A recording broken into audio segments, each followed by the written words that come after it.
You're tuned in to RX Radio. I just fucking took a stroll through the hood. For those of you following along at home, you may or may not know that recently I'd moved. I don't want to say back to San Francisco because we never lived in San Francisco, but now I live in San Francisco proper. Yeah. And I don't know. I make decisions quickly, and I like to think with a decent amount of forethought. But for me, an axiom that I live by is a wrong decision is worse than the consequences reaped from indecision, because you're one step closer to the right decision. Like, I think that's, time is our most valuable asset, and I'm not one to waste time. So I got my new place here in the Tenderloin district of San Francisco. And yes, that is the reaction the world over when I tell people where I live. So I just got back from a little stroll. I went to ATM in the hood, which is like, you're pulling money out of a wall in places where people are shooting up between their toes. It's like, you got to be on your P's and Q's. And so I'm just, and it blows my mind how many people who should be situationally aware in that neighborhood are just like headphones on, making their way downtown. It's like, yo, are you joking me? The easiest targets are always the ones who should be on high alert. Like, attention in those situations to me is like, attention is the best weapon you have in a situation like that. If you see someone before they see you, they're moving on to the next person. And so I'm a little bit, I'm on edge, man. That's how maybe that's my blood pressure issue. It's just living in this fucking neighborhood. Oh man, that's wild. So, yeah. Yeah. So have you ever tried to out crazy the crazy people? I try and do that before they've even, if I'm looking at them already, like I'm more locked in than they're capable of. I see. So like I think I bring the sobriety when I also, like, I don't leave. Let's just say I'm not unarmed when I leave my house. And so I'm ready to, which is a weird feeling, man. That's such an American experience, is like, when I'm in Canada, it's like chilling, dog. Like, it's not so heavy. But here it's like, I literally leave my house ready to commit a felony. Yeah, no, I mean, I don't know how it works in San Francisco, but if it's self-defense, it's not a felony. Yeah, I don't know. I mean, you know what I need is I need a legal carry, because the bayonet I'm walking around with in my pocket is, I'm sure a judge will have something to say to that. Yeah. I mean, I think the thing is, it's just too cold for people to have this type of behavior in Canada. Like, you're too far north. Yeah, I don't know, man. Pennsylvania is not north, and y'all be wilding out. Yeah, no, people are just unwell. Like, even the people that are productive in society, they're so close to just snapping. Like, I think it's like, and also it's a lot cheaper to live there. So, like, not as many homeless people. Everyone's a little bit on edge. Like, so you're there's just like this mutual, like, agreement of self-destruction. Like, if I pop off, he's going to pop off. That guy's going to pop off. Everyone's got a gun. We're all going down. So I love how, like, Pennsylvania approached peace in the same way the U.S. approached the Cold War. It's like, yeah, I don't know, man. Peace is just having a bigger stick than the other guy. It's like, all right, I guess that'll do for now, because no one's fucking giving up their sticks. That's for sure. Yeah, I don't know. There's peace, and then there's also the threat of physical violence, and that'll keep you in line for the most part. I love how conversation doesn't enter into that equation. Like, there's no conversation. We're not talking about this. We don't do that where I'm from. No, it's pistols at dawn here in PA. But no, other than that, man, just I'm off to New York. By the time this airs, I'll be in New York for most of the month. So we're chilling. And it's funny. So we put little foresight into. I mean, that's not true. The stuff we talk about, we've been thinking about for 20 years. So, we just kind of soundboard it, and hopefully we do it justice in the first draft. But it was your idea, so give credit where credit's due, is the idea of objective data and training. And I think off the jump, one of the things that people struggle with, and this is kind of like a deeper philosophical question, is, can you objectify subjectivity?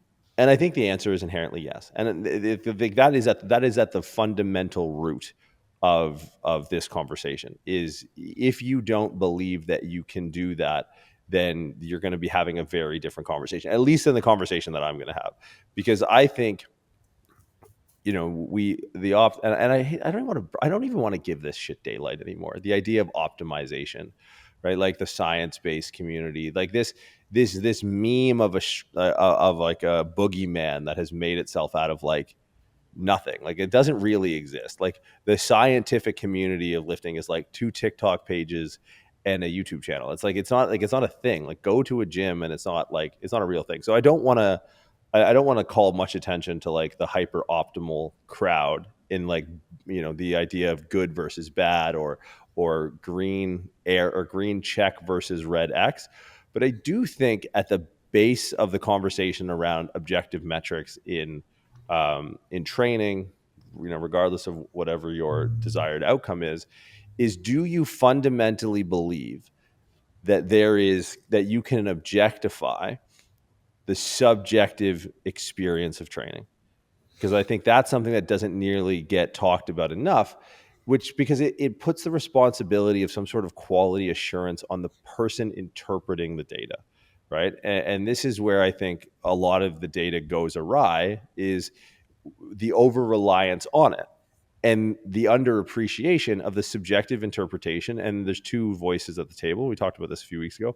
One is the subjective interpretation of the person performing the movement that's being measured somehow. And then there's the subjective interpretation of the person proctoring the movement, the coach, the trainer, the physical therapist, what have you. And I think the biggest issue I see is those 2 voices not getting a seat at the table, and then the data just telling a very, very incomplete story.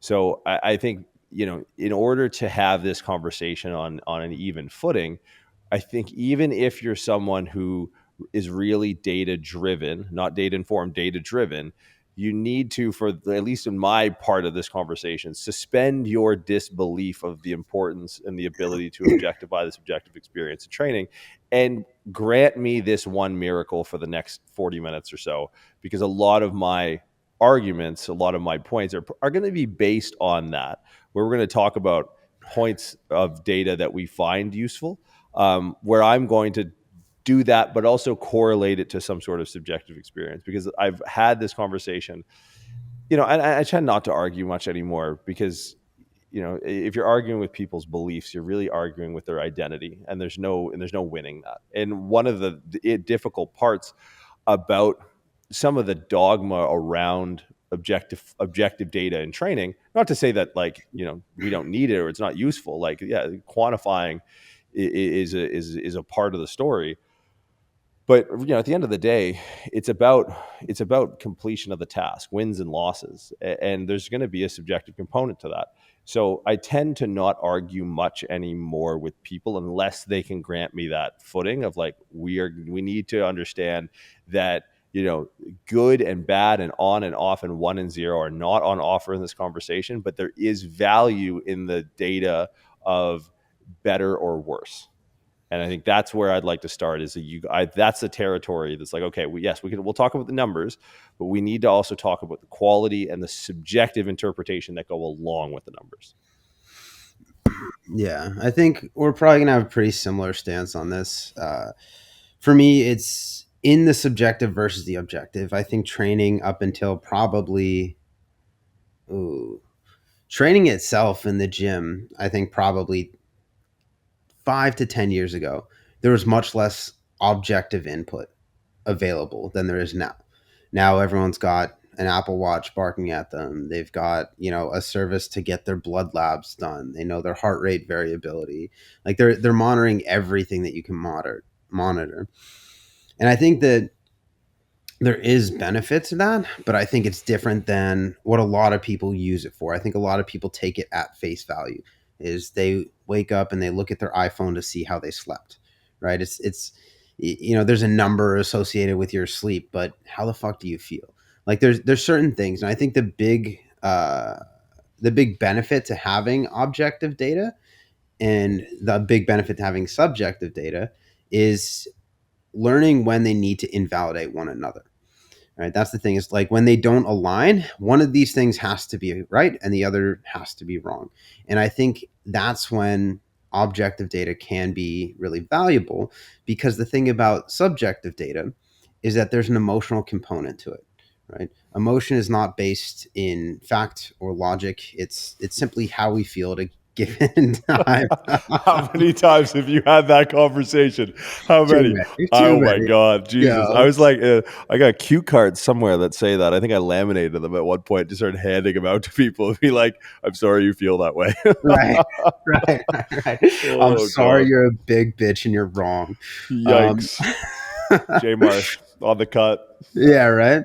Uh, yeah, but seriously, it's especially when people have performance goals or objective measures in which they're measuring their goals. Like, objective markers can be a great way to invalidate when illogical emotion intervenes with something that could be derailing in the overall scheme of whatever it is they're pursuing.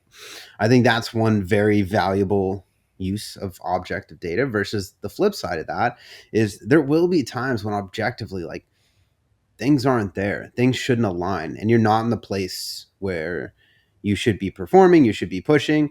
But there is that subjective component, that emotional component, the motivational, that psychological component, that sometimes that's just going to override and you're going to do the thing you need to do. And that's athletics on the whole, is that if you can have them flip that switch and turn it on a day where they shouldn't be able to do that, they might be able to do it. And those are two kind of like, that's where I find both of these things the most interesting, is when they don't validate one another. Right.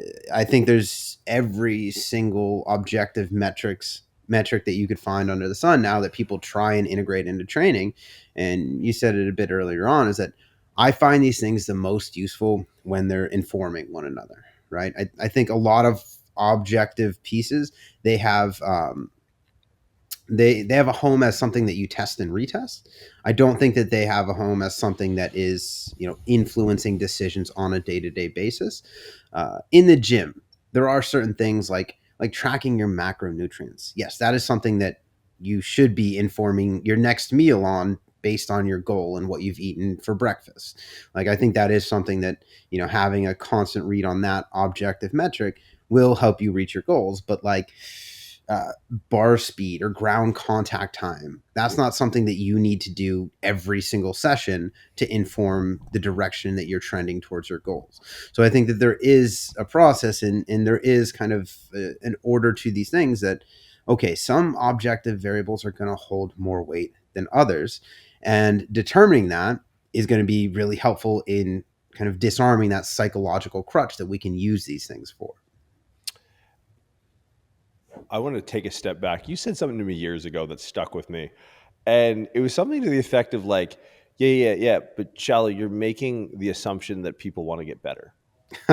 And that was like really profound, because I hadn't, up until, I don't know, well, maybe it was way back. That was early days. That was like maybe 6 years ago, 7 years ago. Yeah. Maybe. And so up until like, I don't know, the 29 years of my life, I'd never considered that. But since you kind of opened that door to that possibility, I think it's worthwhile understanding, because I see this plight in some facets of the objectification of training. It's like, what are you training for? Right? Like, Mhm. I've had people explicitly say to me, I just want to feel good. And it's like, and we see now the rebranding of wellness as longevity. If you've been in this long enough, you've noticed the trends and the ebbs and the flows. And the cycle has now come back to marketing things that we can't necessarily retest against. Like, no one's going to be, at the funeral asking for their money back for all of these supplements and all of these things based off of longevity. And it's the same with wellness. It's like when you got a runny nose 10 years ago and everyone was pushing wellness, which is just medicine for the not sick. What happened when you got sick? Like you weren't asking for all the money back and the turmeric and the Pilates class or whatever the fuck. So I think, first understanding, what are we orienting this data towards? right? Like, and that's not a you thing. And I think up until that 29 years of my life before you said that, I just made the assumption that everyone wanted to get bigger and stronger and leaner, and that just wasn't the case. And since being available to that as an outcome of like, I just want to feel better, it's like, okay, then why are we measuring all of these things? Because at the end of the day, they're just going to be correlative at best and definitely not causal. Now, I mean, that may be a little bit of an oversimplification. We could probably anticipate certain habits that will cause someone to feel well versus ill. Like if someone fucking smashes in and out before a training session, we could probably objectively say that subjective experience will be less. But by and large, like, and I see people looking at data while their clients are looking at a completely different goalpost. Well, their clients are really looking at the subjective data of feeling. So it's like, I think, before we dive into what metrics may be useful, it's like, well, useful itself needs to be defined or at least contained. And useful is the efficiency of time per unit effort towards a given goal. And if you don't understand the goal, we can't apply a rating of utility towards any of our interventions, subjective or objective. Right. So first getting a read on, and so many blowhards are gonna lean into the objectification. But it's like, if your mile marker that you're trying to hit is subjective in nature, and that is what constitutes success in the hearts and minds of the clients you're working with, you're missing the point. You're not speaking the right language. You're not collecting the right data. Because if that's the landscape they want to traverse, it's like, you got to be well versed in that and get rid of whatever's just going to create noise there. So I think that's a frame shift that a lot of people need to adopt, because, and like I was just like, yeah, like, you gotta get stronger, you gotta fucking deal with it. I'm sore all the time. But it's, people are like, yeah, but like, I don't want that though. And I just go, like a dog at the end of the electric fence. It kind of like gets a little buzz. Like, what the fuck was that? What the fuck did you just say to me? So it's tough, right? Yeah, it's tough. And one of the biggest things that I see that just sort of like dissolves this pursuit into nothing upon first analysis is just like, hey, does your client want to feel like shit in pursuit of their goals? No. Then make sure they don't feel like shit. Yeah. And have them recalibrate where the goalpost is. So that's something that I think, before we get into it, is peel back to the level of like, we can talk about effectiveness, efficacy, efficiency, but to what, like, to literally to what end? What are we trying to achieve? And that's not a you decision to make in a lot of cases if you're dealing with clients. Yeah, I absolutely agree. There definitely needs to be a tie between whatever objective metrics you're measuring and their goal, whatever they perceive that to be, right? And the more closely those things are related, or the more causal, correlative, whatever it is, the better. But that's the thing, is like, I think a lot of people use the objective measures they have available to them, not the ones that are best suited for the task, or that are best matched to their goals, right? And I think when I think about this conversation, I think of the OG objective metric, the one that we all know and love, load. It's like, that's the objective metric of every gym bro that has ever been a bro in a gym. And I think that there's a lot of correlations we can pull out of people's relationship with loading, and a lot of the other maybe unnecessary, less necessary, new emerging metrics, is that if the only vehicle you have, or the only objective measure of you getting stronger, better, closer to your goals, is how much weight you're using in the gym, then that's the only thing that you're going to try and progress, right? Independent of how closely that aligns with what your goals are, right? That's what people perceive improvement as, is I went up from the 25-pound dumbbells to the 30-pound dumbbells, or I benched 225 for 20 reps instead of 18. So I think that's, in a nutshell, like the relationship people have with load, the over importance that people put on loading, that kind of to me speaks towards a mentality towards objective metrics on the whole. Is if the only metric you have is your resting heart rate on your Apple Watch, and I know there's a bunch of different shit on there, but like you're going to do everything you can to lower your resting heart rate, even if it's at the expense of, your knee tendonitis or your ankle sprain or whatever the fuck else it is. And then once you run into these things that start to pigeonhole you into your ability to pursue that metric, you kind of push past them, ignoring them because maybe there's not an objective metric, or there's an overimportance on the one metric that you do have, even though it's the wrong metric to be measuring. And that's kind of the way that I look at objective measures on the whole, is that in training, there will be times where load is the most important thing. There will be times where it is not. And there's many more times where it is not the most important thing than there are when it is. The time when load is the most important thing is when we're testing. We should be testing and retesting specific things, and maybe that's not even the case depending on someone's goals. But like if we're working on a strength progression, then load is going to be the objective measure we test and test against. We don't test every single day in the gym. We train in the gym.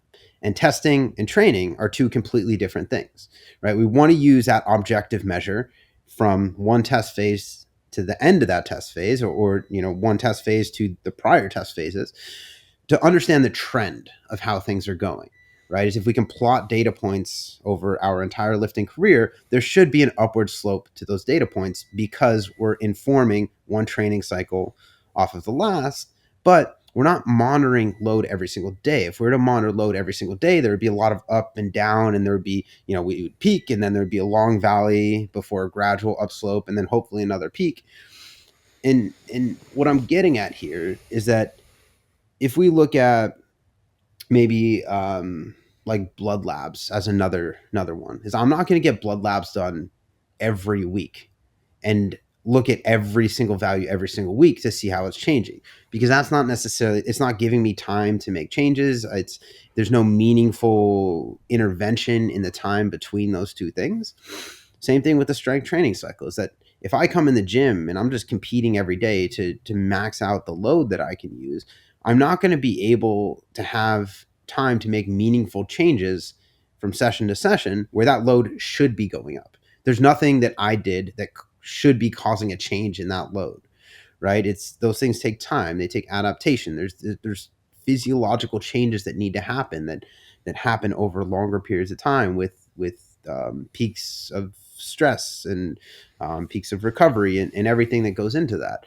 So if I just go in and I pursue more load every time I'm in the gym, as opposed to pulling back on load and understanding that there's other adaptations, there's other objective metrics, there's other methods that I could be doing to increase my overall strength or my overall output in loading the next time that I test it, I don't know, 12 weeks from now, 16 weeks from now, then that's going to be a more productive way to actually increase that peak, that data point, the next time that I pursue it, as opposed to pursuing it every single day and blind of anything else that might be able to impact that. And I think there's a data point that a lot of people miss, and it's the lowest hanging fruit. And I would say depending on the populations you work in, is probably the one that matters the most. And that's either how people feel subjectively or where their strength expresses itself objectively outside the gym. I think trainers and coaches do such a poor job at really tracking the KPIs that are moving the needle for the client and the value that you provide with the sessions that you have. There's 168 hours in a week. Maybe you're spending 3 to 5 hours a week with a client if you're lucky. 3 to 5 times a week they're in with you, hour session long. And if you're a coach online, you're overseeing, air quote, your program is overseeing, and then anything they deem worthy of your attention, they call attention to it. But I think getting a very activities of daily living is something we talk about in the L1, and we talk about how is it that we can inform our training decisions based off of the probably the highest resolution data that our client is able to give us, right? There's nothing worse than someone giving you a data point in a metric you don't understand.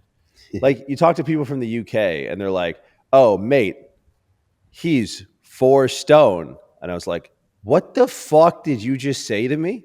Like, we won the war. And I'm saying we, like I'm an honorary American here. We won the war, bitch. Like it's pounds or bust. Get the fuck out of here. Like go take your pence and go buy another stone or however it works. And it's a lot of times, like when you're in the gym and I see trainers doing this, they're them relaying, the value of increasing a flat dumbbell press by 5 pounds or whatever, increment you've increased by, is like someone from the UK coming up to me and being like, mate, I lost 2 stone. I'm like, I don't know what that means. Mm-hmm. Like, I don't know what that means. It's like, when I grew up on the border of Canada and the US, so I'm okay with Fahrenheit and Celsius.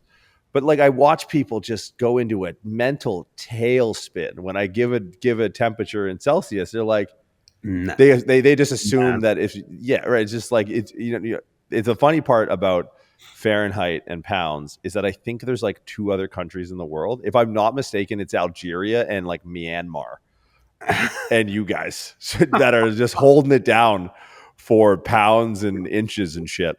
But it's like, it's the same. And I think clients are well enough disposed to the transaction between a client and a trainer that they're just too polite to tell you that they don't fucking care.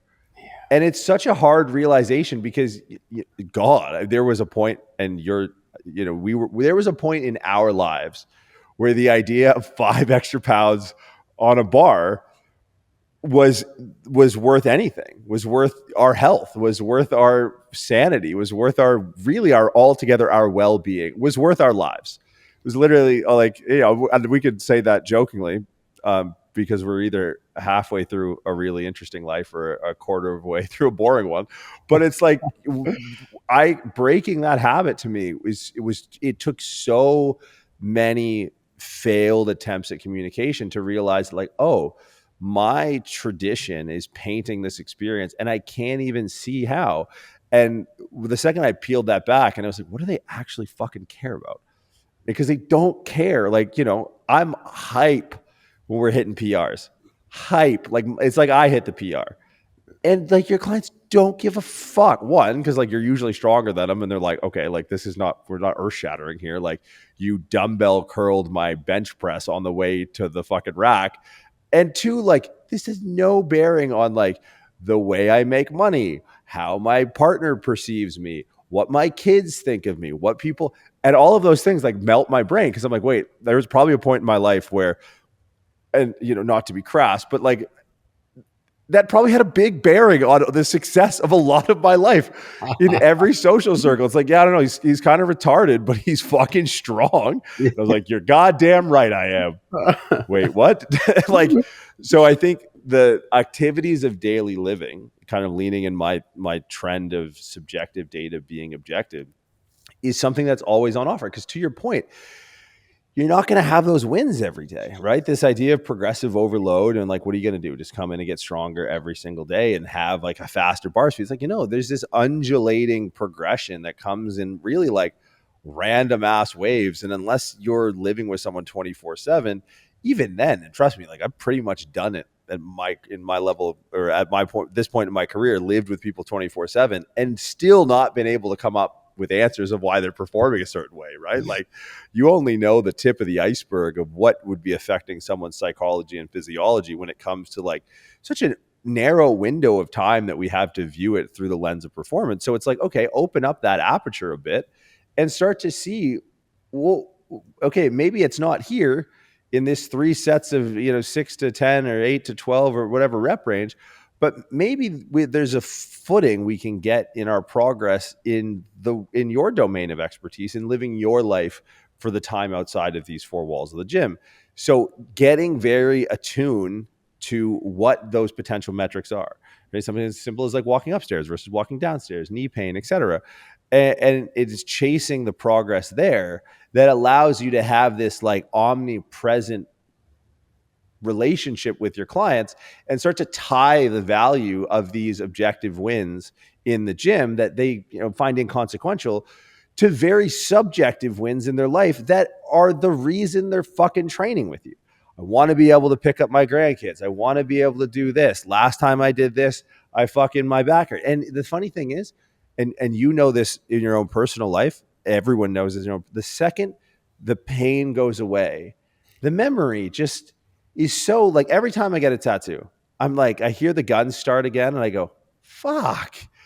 God damn it. And it's just like the needle starts tearing through your skin and you're like, yo, this sucks, dog. But the second it's done, I go, oh, there's an empty spot next to the tattoo I just got. I should probably get a tattoo there. But it's like, when your clients, when training isn't the focal point of their life, if you're training them for some level of improvement of quality of life outside the gym, they need to be reminded. They need to tie, that's your point, the subjective to the objective. And it's not necessarily the feeling they have as they're pushing that objective needle uphill in some capacity in the gym. It's the reminder that this is why the thing that they were fearful of in their activity, that they haven't even brought it up. They haven't even thought about it, right? And it's very visceral when you could tie that, and that's where your value is, because you're no longer just the thing they pay for 3 hours a week. It's the thing they pay for 168 hours a week, 24/7. Because when they get out of bed and they don't think about it, they're not going to fucking text you. They're not going to call you and be like, oh my God, I just got out of bed without any pain. They're going to fucking forget about it. Because who the fuck wants to remember pain, right? The same with my bullshit addiction to tattoos. But if you can go back to them and be like, hey, have you noticed your knee at all? Again, I haven't heard you say, like, oh, fuck. All right, next set of squats, right? Mm-hmm. Hey, shit, you only got 8 reps this week. Oh, I only got 8 reps. It's all right. As long as our knee is still fine out of bed, we're good. Like, oh, okay. And then next week they get fucking 16. And you're like, all right, cool. Knee's still good getting out of bed. Cool. Then we're off to the races. And like that, and it's like, I say that level of depth like I'm fucking Dr. Phil. It's like, what has the industry become? That this is like, somewhat of a profound conversation that I have with coaches. Like, this is like blowing people's hair back, that I go, hey, and I don't know, maybe can you teach people to give a shit? Like, I don't know if that's what's not on offer to people, is they just don't fucking care. But let me tell you, when it comes to needle moving, network building, relationship fostering metrics, that learn how to tie your objective metrics in the gym to the subjective experience, and then all of a sudden your value is invaluable. They wouldn't know, they wouldn't want to do a week without you, because you're tracking and objectifying through data their experience in the 3 hours is no longer the 3 hours, it's the entire week. It's their entire life that you've impacted. And the good trainers, I air quote good, because it's obviously itself subjective, that's the thing that they know how to do. Mm-hmm. And that's what makes their client's experience perceive so much more value, because what they're paying for is stretched out now over, 100-fold or 50% more than 100%, whatever the fuck the numbers are. You're omnipotent, you're omnipresent, you're fucking, your lifestyle god. Yeah, absolutely. And I 100% agree with that, because those are the most productive metrics to track, are the ones when they're not with you, right?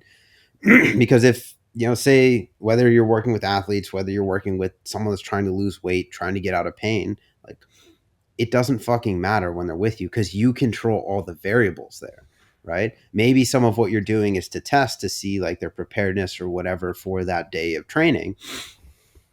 But like, that's this small portion of what's going to go on.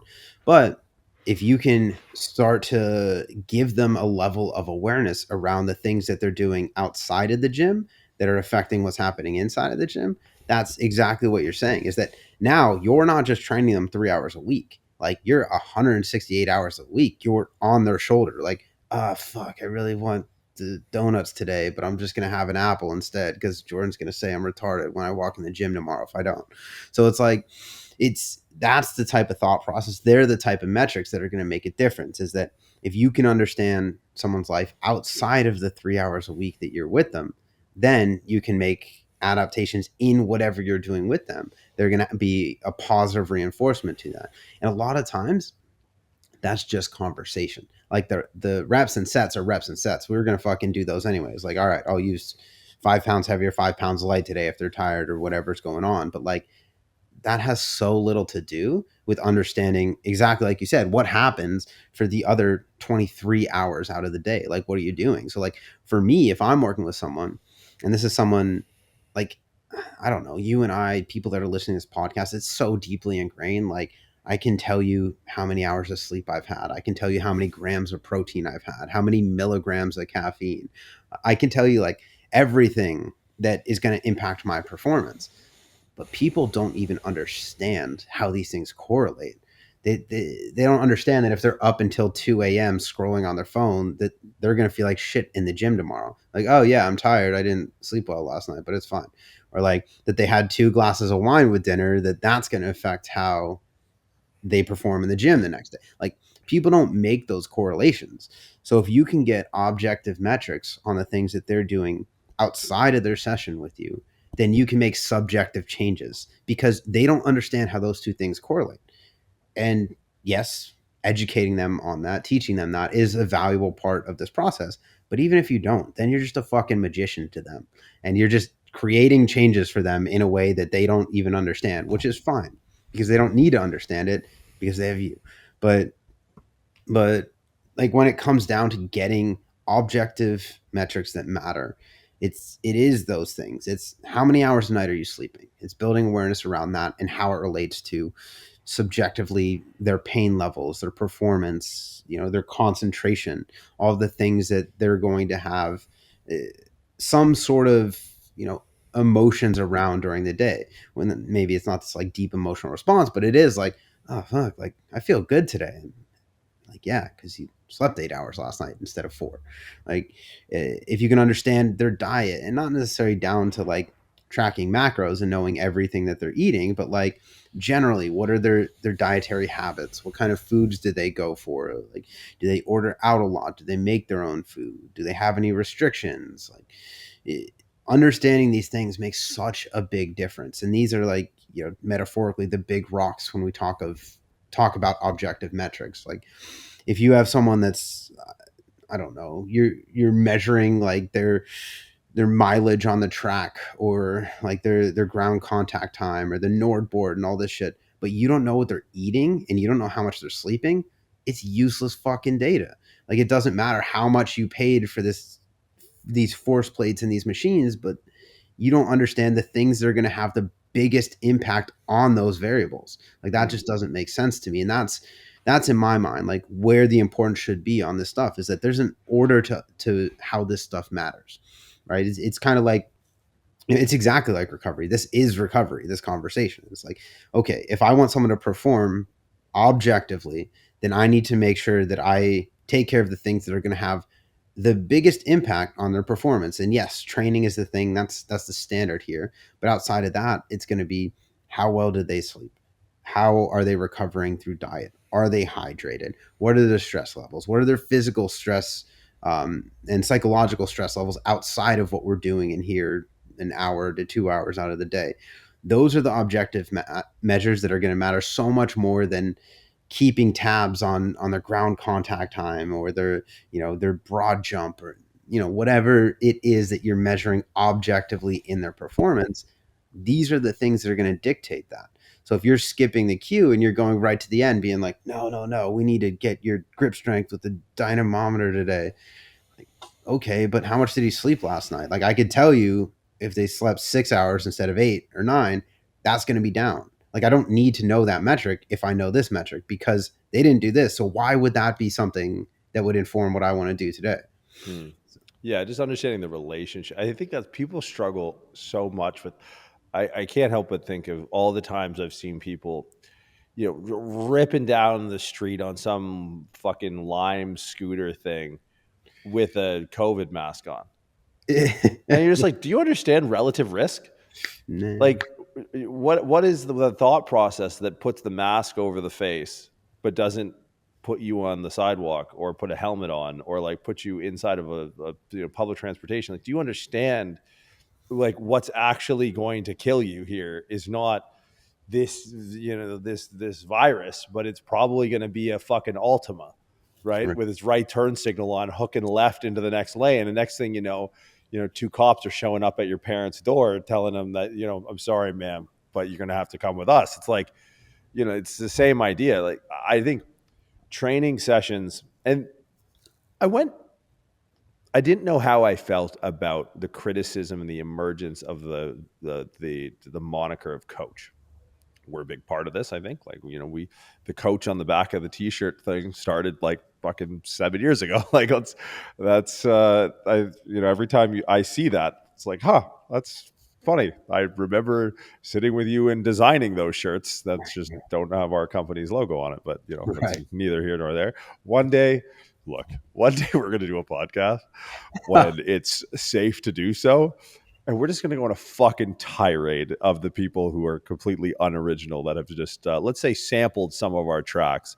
And maybe we tell stories about our unilateral non-disparaging agreements, or we tell people stories about the number of non-competes we've sent to people that just steal our shit. Neither here nor there. What the fuck was I even talking about? This just turned into therapy. Jesus Christ, man.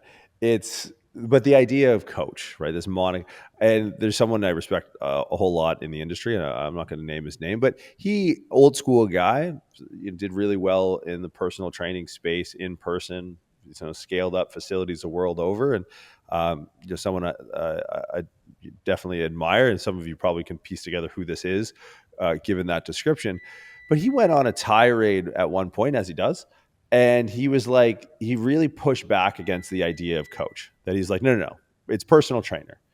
And I'm like, at first I was just default to agree with him, because old school, I like to think that parts of my approach are a little bit old school and purist. But the longer I've been doing this, and the more you start to see the frame shift of like, hey, let's not hyper focus on the hour we have here with what we're doing here, which, it matters, but it may not be as important as what goes on for the other 165 hours you're not here. So let's use this time to coach. And I think the best coaches, which are people who probably get the best results the quickest, and then retain their clientele as they do so, I think they're really good at deploying pedagogical devices, teaching tools, in that hour they have. And that's where the efficiency is, right? The efficiency is in the communication in that hour, that it's going to have the most drastic effect on all the hours outside that hour.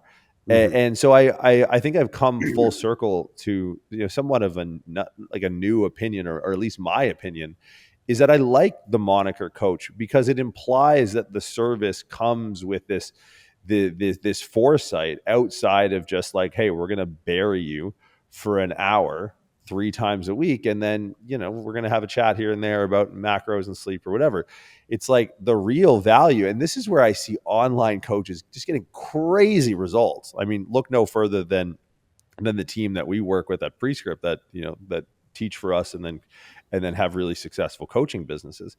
Is they've all have a proven record in person of getting results, and they've actually been able to, I think, expedite a lot of their results digitally, because their focus in the check-in, in the times between, catches them in the times between. Most people are checking in outside of the gym, where their habits and their behaviors and really the rest of their lifestyle that affects that small relative amount of time they spend in the gym is more front and center to the conversation at hand, right? Where it's very easy to get pulled into the siren song of the extra 5 pounds on the dumbbells, or, the extra set of the extra rep, where it's like that conversation in person is probably better not pontificating about the benefit of what we're doing right now, but probably trying to layer in some really base level foundations for what you're doing when you're not here. And that's where I see online coaches who have an experience in the in-person space and scaling a clientele, building a book of business. That ability, when fostered, when harvested in real life, then put on the internet, very potent results, very potent businesses as a byproduct of that. And so if you're someone who's maybe looking to make a transition of making like a hybrid business model of in-person online, or moving from in-person to fully digital, that's the skill you got to harness. That's the data you need to learn to collect, because you're going to have to cue this, that, and the third, and why are we doing this? What's our next exercise? Here's how you do it. But if you can learn to weave in conversation these lifestyle metrics, and how to improve them and impart some wisdom in that hour while curating a session that is performance oriented, that is paying homage to, the underlying stimulus that we're not getting away from. Like, you're talking to two competitive strength athletes at a really high level. I don't think you need to lecture us on the importance of going and getting the work done. But you can tell you from two, clinicians and coaches at a decently high level who have been doing it for a long time that, that stuff's important, but it doesn't matter. Right. And so I think take that with a grain of salt. And I think if you can reorient your mindset to the objectification of the subjective and start to think and invert your framework of like, hey, this hour is really about maximizing and optimizing the rest of the hours, right? And not getting caught in this undertow of just, okay, that, hey, the third rep was a little like, okay, is that the conversation that we need to have? Are you succumbing to opportunity cost banging on about the third rep when you should be talking about like, hey, Uber Eats, let me see past orders, bring it up, come here, you fuck, no, give me the phone, I'll fucking be like, that's probably a better conversation to have than just banging on about lines of pull or something. And you start to see the coaches, the great coaches are the ones that can discern the difference between what's important and what matters. Yeah, I absolutely agree. And I think a lot of times the things that we see emerging, like anything that is an emerging trend, and it's the type of stuff you see, oh, like so and so is doing this and that and that, and it looks like this is becoming really popular. I can tell you with a very high degree of certainty, it's not important. It's something that is different and it's new and it's flashy and it looks good on the internet, but it's not important because the important things have been well established. And they're the things that all of the high performing athletes, all the people that have gotten great results in the past, they're already taken care of. This is maybe the 1% on top of that, or the 1% of the 1%. And a lot of the stuff, yeah, it's nice to have. And it is cool because there are more objective measures that are becoming more popular and more accessible. Like I think blood labs are a really cool one to monitor trends over time. And I think that's like something that's getting pushed out to the public kind of through private telehealth and things like that now, which shout out Marek Health. Yeah, shout out Marek Health, our sponsor. Fucking best sponsor in the world. Love job, you guys. Yeah, love you guys to death, dog. If you haven't, just go pay full price. Marek Health. Shout out Smoke and the boys. shout out our homies for real though. Like if you're gonna get blood labs, go through them. MAREK. Yeah, for sure. Got you, dog. Yeah, but no, I think that's really cool health metrics to measure. But that's the thing. It's like, okay, get it done. That's you testing your back squat week 0. Now we're gonna retest back squat again week 16, week 24. So it's like, all right, like cholesterol's a little bit high. Yeah, I don't know, whatever you're finding on your labs, like let's make some changes and let's monitor that trend over the next 16, 24 weeks, however long. Let's see if we can improve that. Great. That's as much as it needs to be. Like that influences now. It's like, all right, I'm still going to monitor my protein intake day after day, but maybe I reach for chicken instead of beef, right? Like it informs these things, and that's how it should be. The data informs what we're doing, but it doesn't dictate it. Right. It's not the end all be all. And that's the more niche that these metrics get, the less that they fucking matter. Like we're all humans. We all eat, we all sleep. Like get metrics on that before you go and spend a bunch of money on a bunch of shit that's not going to matter whatsoever. 100. That's it. RX Radio coming at you live. Level 1. Probably started by now. It did. But I think you can still join. www.pre-script.com. It'll be on the homepage. So appreciate you guys. Catch you next week.